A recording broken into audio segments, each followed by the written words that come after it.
A scion of many worlds. Peaceful contact with remaining natives. Further report when the bitch please context is over. Horus reads out off his communicator, and he takes a few moments to consider the implications of such a thing. He pockets the communicator again and turns back to Chariot opposite of him.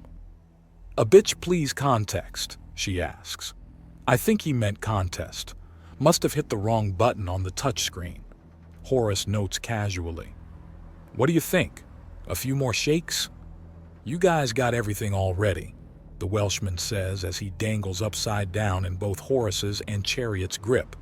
"They've got him by the waist and ankle." "Bullshit! Let's give him a few more shakes." Chariot counters, and after a few quick motions, some gold-wrought chalices and several gemstones clatter to the ground. This prompts them both to shake him a little more, and some decorated daggers flop out of the expanded space pouches he has, and they keep shaking him until nothing more falls out. Their pile is nearly up to their waists. "All right, buddy, I know you've got the whole Viking thing down, but holy shit," Horus states before Chariot gives him a grin and they drop the big man. "Oh, come on! Like we were gonna let those slaving bitches keep their spoils. It's not even theft at that point, it's resource acquisition." The Welshman protests as twists his legs into the air and then uses his arms to launch himself up. It was the kind of acrobatics you'd see in a circus, and it was just another part of the insane training routine. With Axiom taking care of strength and speed, flexibility, balance, and agility had grown in importance. It's only resource acquisition if you report it to the quartermaster. Horus counters as the Welshman stands. "Seriously, we're here to save this world, not loot it down to the nails and come back with a crowbar." "I know, but come on. How often do we get a chance to run around with a big bag that says stolen loot on it and actually have stolen loot in it?" "Not often, I will grant you that," Horus remarks before he pauses and sets his suit to scan the immediate area. "We're properly alone. No devices and nothing more complicated than a few small creatures burrowed in a nearby garden." "Operational security? Did things just get more serious?" Chariot asks, and Horus nods. "Both of you. You've either observed or outright interacted with Dr. Skitterway. Give me a report on her." "Mad scientist family woman. That's how I'd sum her up. She seems to have little respect or knowledge of barriers, clearly considers asking permission or confidentiality a waste of time, and is eager to fill in any gaps of knowledge she finds. She clearly thinks she's acting benevolently, but she's the kind of person who would hunt someone down with a tranquilizer rifle in order to give them life-saving surgery." The Welshman says, thinking back to the interaction between her and Zavaya. While it was funny on the spot, it had grown increasingly uncomfortable to think about the more time passed. That girl had been subjected to a medical procedure without her knowledge or consent, and that was how she treated someone she considered family in some regards. Brilliant or not, well-intentioned or not, that was a huge ethical black spot. Focused, dangerous, and goal-oriented. The woman seems to regard all of reality as just another puzzle to solve, and is clearly uncomfortable with her own emotional responses. She has no idea what to think about things that aren't inherently logical, Chariot remarks. Watching the woman's 8 eyes had been telling. She was scanning her environment and then dismissing things entirely afterwards. It was distinctly different from combat awareness, and it was much more akin to someone examining an item for imperfections, like you'd see at a supermarket as someone tries to get the best possible apple and are looking hard for a tiny nick or bruise. That does add up. This is a highly logical woman at war with her own emotions and the inherent chaos of the galaxy. She came running when Jasper began to prove himself more and more to be Emmanuel returned from death. But she also threw away the clone body after slapping my own mental imprint into it. These two actions directly conflict, but she did them anyways. Horus says, clearly thinking. There's also the fact that she's using the entire planet as a testing ground. I've listened to the recordings of when she would speak to us over communications. An entire planet as a testing ground is outright sociopathic, Chariot notes. But she did register it. Part of the process in having Lacran declared as a colony being rescued by the Undaunted showed us that she had in fact properly registered it and flagged the world as needing help, with a private note stating she has neither the time nor inclination to offer more than a pittance of aid. The Welshman adds in, "To be frank, the only reason this world needs help at all is that it's so far away from the nearest Axiom laneway that no one will ensure a relief force out this far. And she is given relief in the form of a satellite network to power up their preserved communicators and fixing file degradation in the primitive data network," Horace says. Another experiment. How much or how little help is needed to restore a primitive world to a galactic presence? She wanted something else. She's trying to cultivate something, but I'm not sure what. If she wanted to minimally interfere, she could have simply done a data download onto a single data pad with instructions and blueprints for technology that would have been available at the time of the crash. Technically, nothing more than a copy and paste job onto old tech, and the world could have been helped, especially if she did so in the breakaway empire, or with one owned by the Grand Midwives. The Welshman notes as he pulls out a large golden coin that they failed to shake out of his pockets and starts flipping it and catching it in order to have something to do with his hands. So the question is, what?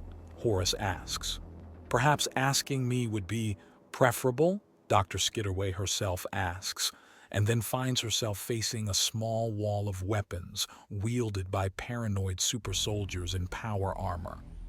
"Put them away. I'm unarmed." "How did you sneak up on us?" Horace demands. "I detected a scanning frequency coming from this area.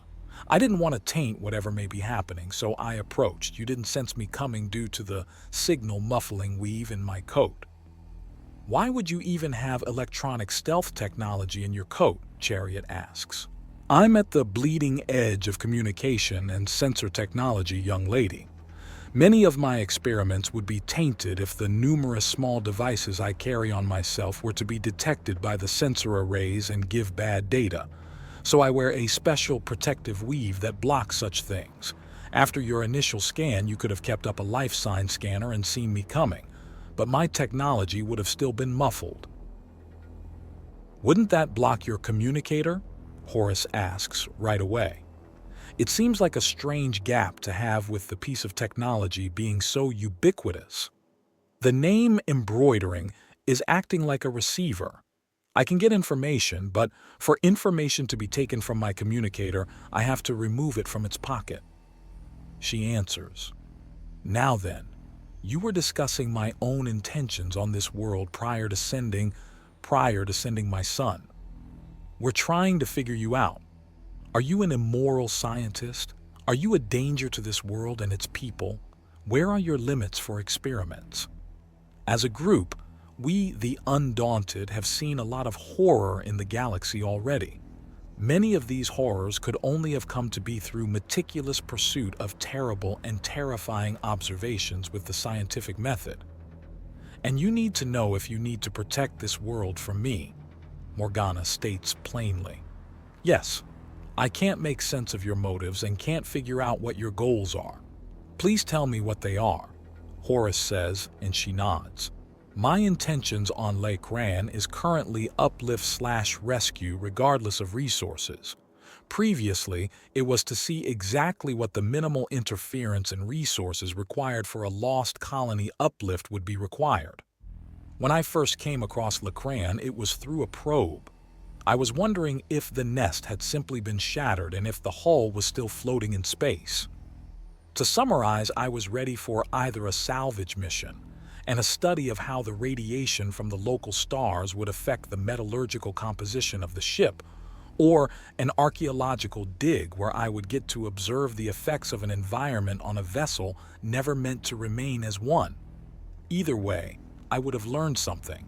Instead, you found a successful colony," the Welshman remarks. It's good to know why she was in a position to find this place to begin with. Instead, I found a dying colony. Without intervention, there was perhaps 10 generations left until their current method of reproduction became completely untenable. So I did the responsible thing and logged their existence with the Galactic Council's rescue and relief forces. I then dismissed things as taken care of and went back to my other studies. It wasn't for 50 years that I discovered nothing had been done, and my initial report got lost in the shuffle. Irritated, I lodged another and set an automated program to repeat it every 5 months. Dr. Skitterway explains, and there's a pause. Horace says. He hadn't fully expected that. There were a lot of balls that had been dropped for Lachlan to be failed as thoroughly as it had. I was fined for what you humans call spam, Dr. Skitterway states before smirking. Thankfully, I'm not even slightly as apathetic or cruel as many misinterpret me as. I understood the issue, which was based in funding, so I started my minimal uplift research. I'm not like your admirals and lawyers of the Undaunted. I do not play the stocks and effectively swindle the galaxy of unending resources. I gain research grants and patent funds. For that, I needed a question, and the question was simple. How cost-effective can you make the uplift of a civilization regress to primitivism? And sending Jasper here? Horace asks, and Dr. Skitterway just grows quiet. And there's the person behind the scientist. Scientists are people too, Mr. Blue, but if you must know, it was not only something that would greatly aid the experiment, but it helped me to gain the closure I needed. She admits, looking up and straight into his face with all 8 of her eyes. I may not be a registered psychologist, but I am mature enough to admit that I need help. So guess what my psychologist kept telling me? That you need to let go? Chariot asks in a gentle tone. Yes, that the more I hold on, the more it would hurt. So I stopped thinking of the clone as the last piece of my son and started thinking of it as research materials. Then he came to life and became Emmanuel. Yes, she says, her face carefully blank. You're trying very, very hard to not taint the data. I've failed very much in that regard. The very idea that bringing people back to life may be possible will turn the galaxy on its head. A whole new age will begin. This is one of the greatest scientific discoveries to ever happen, and I'm too close to it.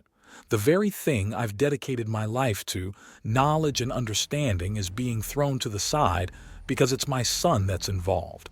I'm a scientist.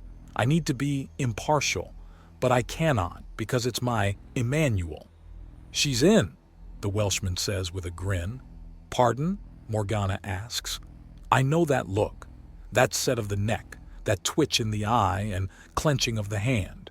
You're beyond pissed and just digging your heels in as deep as they'll go. I've seen shit like that damn near get people killed. Also dragged one of the fattest losers I ever knew into powering through the training to get on the Undaunted. He got through even though he was puking up almost every meal he ate in a week and could barely even stomach the water he needed, the Welshman says with a fond look on his face as he looks upwards and away. We don't need to hear about how you were the little piggy that blew all the chunks before the training. Chariot dismisses him, and he scoffs. Whatever. But needless to say, I get it. You're about to do something that you know is stupid, that you know is insane, that you know is kind of pointless. But it needs to happen. I respect that. I've done it myself. It's how I got here. So I hope you're all satisfied? Dr. Skitterway asks. I am. At least with you, I'm disappointed in the galactic community for letting a travesty happen like this. I mean, seriously. There are millions of people here. Fuck the money and send some goddamn help, Horace exclaims, and Morgana sighs with a shake of her head. If the laws of nature worked of good intentions, there would be no poverty, pain, or point to anything. And that's the saddest truth of all.